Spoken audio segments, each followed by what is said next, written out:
নিজের বরকে টানতে টানতে বাসর ঘরে নিয়ে যাচ্ছে বউ। শুনতে অদ্ভুত লাগলেও এমনটাই ঘটেছে খান ভিলায়। ইহান বাড়ি থেকে বের হয়ে তার বন্ধুর বাড়ি যাচ্ছিল। এমন সময় সীমা তার সামনে এসে দাঁড়ায়। ইহান ভ্রুকুচকে বলে, কি হয়েছে, আমার পথ আটকাচ্ছেন কেন? কোথায় যাচ্ছেন আপনি?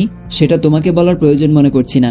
ইহানের এমন অবজ্ঞার সূচক কথা শুনে প্রচন্ড রেগে যায় সীমা। নিজের শাড়ির আঁচল কোমরে বেঁধে নেয়। ইহানের হাত শক্ত করে ধরে বলে, আমি আপনার স্ত্রী, এই কারণেই আপনি বাধ্য আমাকে বলতে। এক্ষুনি চলুন আমার সাথে। আপনার আজ কোথাও যাওয়া হবে না, আজ আমাদের বাসর হবেই হবে। অতঃপর ইহানকে টানতে টানতে বাসর ঘরের দিকে নিয়ে যেতে থাকে। ইহান অবাক হয়ে যাচ্ছিল, কারণ সে সীমার শক্তির সাথে পেরে উঠছিল না। সীমা ইহানকে অবাক হতে দেখে বলে, এত অবাক হওয়ার কিছু নেই, আমি কুংফু ক্যারাটে সব জানি, নিয়মিত জিমেও যাই, তাই আপনার থেকে আমার শরীরে শক্তি অনেক বেশি। কালো এই জন্য অপমান করছেন তো? এখন এই কালমের গুণও দেখে নিন। ইহানকে বাসর ঘরে নিয়ে এসে দরজা বন্ধ করে দেয় সীমা। ইহানকে বিছানায় ধাক্কা দিয়ে ফেলে দেয়। ইহান তোতলাতে তোতলাতে বলে, কি করছেন আপনি? আমার দিকে এগোবেন না, দেখুন এটা কিন্তু ভালো হবে না। সীমা ইহানকে ধমক দিয়ে বলে, চুপ, একদম চুপ করে থাকুন। আপনাকে তো আমার কোনো অ্যাঙ্গেল থেকে পুরুষ মনে হচ্ছে না। কোথায় আমি লজ্জা পেয়ে বাসর ঘরে বসে থাকবো আর আপনি এসে আমার লজ্জা ভাঙাবেন? তা নয়, আপনাকেই আমাকে টানতে টানতে নিয়ে আসতে হচ্ছে। এখন তো মনে হয় আমাকে নিজের স্ত্রীর অধিকারও আদায় করে নিতে হবে। ইহানের গলা শুকিয়ে যাচ্ছিল।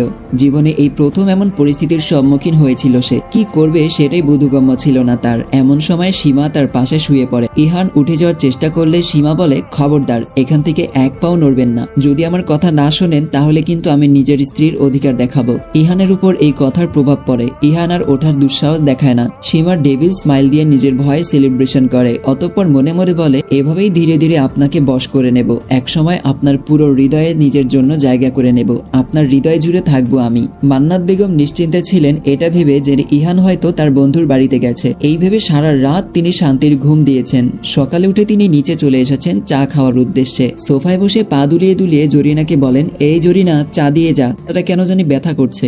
জরিনার বদলে সীমা চা নিয়ে আসে। মান্নাত বেগম ভ্রু কুচকে ফেললেন। সীমাকে প্রশ্ন করেন, তুমি চা নিয়ে এসেছো কেন?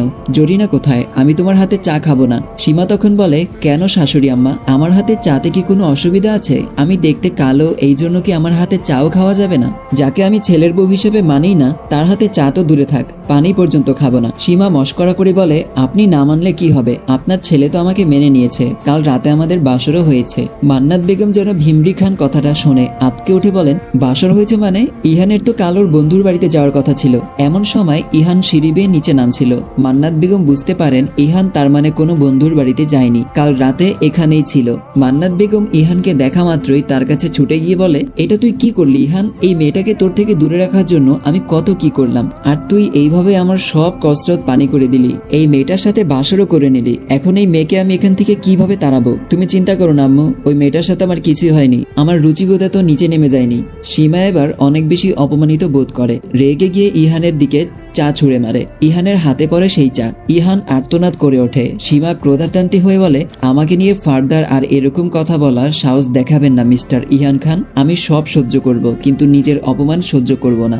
সাদা চামড়া নিয়ে খুব অহংকার না আপনার? এখন দেখুন আপনার হাত কিভাবে পুড়ে গেল। এভাবে আল্লাহ না করুক কোনোদিন যদি আপনার পুরো শরীর পুড়ে যায়, তখন এই সাদা চামড়ার কিন্তু আর কোনো দাম থাকবে না। তাই সময় থাকতে বদলে যান। আল্লাহর সৃষ্টিকে অপমান করবেন না। ইহান ও মান্নাত বেগম দুজনেই সীমাকে অনেক গালাগালি করতে থাকে। সীমা সেসব অগ্রাহ্য করে নিজের মতো রান্নাঘরে চলে যায়। আজ যেহেতু তার বউ ভাত, তাই নিজের হাতে সবার জন্য রান্না করবে, এটাই তার উদ্দেশ্য।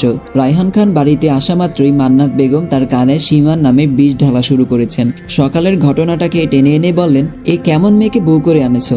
রূপ তো নেই, তার উপর এরকম শয়তানি করে বেড়াচ্ছে। আমার ছেলেটার হাত পুরো পুড়িয়ে দিয়েছে। তুমি আজ এর বাকিটা বিহিত করো। রায়হান খান মুচকি হেসে বলেন, তোমাদের আগেই বলেছিলাম সীমার সাথে পাঙ্গা নিতে যাইও না, কিন্তু তোমরা আমার কোনো কথাই শুনলা না। এখন বোঝো কত ধানে কত চাল।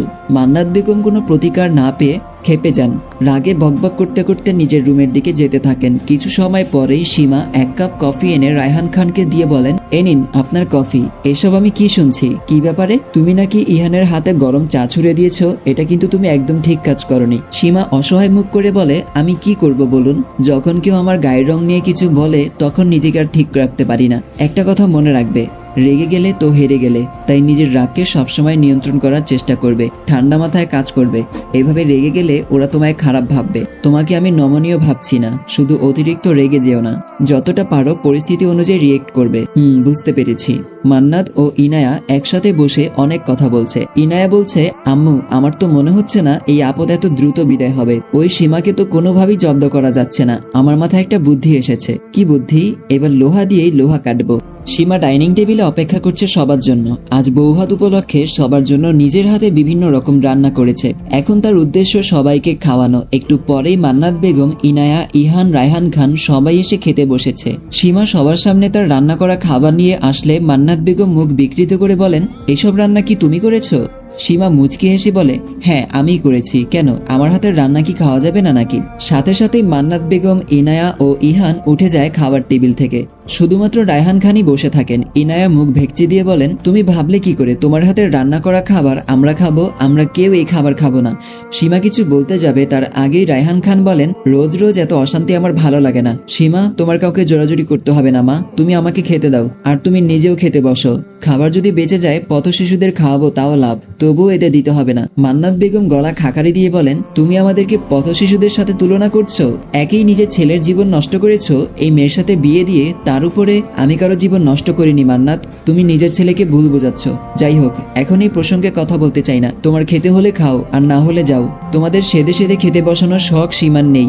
সীমাকে রায়হান খান খেতে বসতে বলেন। সীমাও খেতে বসে, দুজনে মিলে খাওয়াও শুরু করে। ইহান বলে, আম্মু তুমি চিন্তা করো না, আমি এক্ষুনি খাবার অর্ডার করছি। এই মেয়ের হাতের খাবার তোমাদের কাউকেই খেতে হবে না। মান্নাত বেগম নিজের ছেলের কথা শুনে মৃদু হেসে বলেন, হ্যাঁ ইহান তুই তাই কর, আমার তো বাইরের খাবার খুব ভালো লাগে। এই মেয়ের হাতের খাবার খাওয়ার থেকে বাইরের খাবার খাবো, সেটাই ভালো। বিরিয়ানি অর্ডার করিস তো, আমার তো বিরিয়ানি খুব ভালো লাগে। সীমার মাথায় একটা বুদ্ধি আসে। সে রায়হান খানের সাথে একটা বিষয়ে আলোচনা করতে থাকে। বলে, শুনলাম আজকাল একটা জিনিসের বেশ চর্চা চলছে। কোন একটা রেস্টুরেন্টে নাকি খাসির মাংসের নাম করে কুকুর খাওয়ানো হচ্ছে। রায়হান খান বুঝতে পারেন সীমার উদ্দেশ্য, তাই তিনিও তাল মিলিয়ে বলেন, এটা নতুন কি? আজকাল তো এমনই চলে, কুকুর বিড়ালের মাংস খাওয়ানো হচ্ছে সব রেস্টুরেন্টে। এসব কথা শুনে মান্নাত বেগম বাইরের খাবার খাওয়ার শখ মিটে যায়। তিনি বলেন, বাইরের খাবার খেতে হবে না, তোরা সবাই এখানে খেতে বস। একদিন ওর হাতে রান্না খেলে কোনো অসুবিধা হবে না। অগত্যা সবাই খেতে বসে। সীমা বিজয়ের হাসি হাসে। রাতে ডিনারের আয়োজন করা হয়। রাতের রান্নাও করেছে সীমা। ইহান সবেমাত্র অফিসের সব কাজ শেষ করে বাড়িতে ফিরেছে। সীমা ইহানকে উদ্দেশ্য করে বলে, চলুন নিচে খেতে চলুন। তাহলে আমি খাবো না। সীমা এবার রেগে যায়, নিজে দৌড়ে নিচে যায়, অতঃপর খাবার বেড়ে নিয়ে আসে। ইহানের মুখের সামনে খাবার ধরে বলে, বেশি কথা না বলে চুপচাপ খেয়ে নিন, না হলে কিন্তু খুব খারাপ হয়ে যাবে। ইহান খাবারের প্লেট ফেলে দিতে চাইলে সীমা বলে, এই ভুলটা করবেন না। ইহান কিছু বুঝে ওঠার আগেই সীমা নিজের হাতে জোরপূর্বক খাইয়ে দেয় তাকে। ইহান শুধু অবাক হয়েছিল। সীমা ভাতের প্লেটটা ইহানের হাতে তুলে দিয়ে বলে, এখন ভালো বাচ্চার মতো খেয়ে নিন, না হলে আমি আবার খাইয়ে দেব।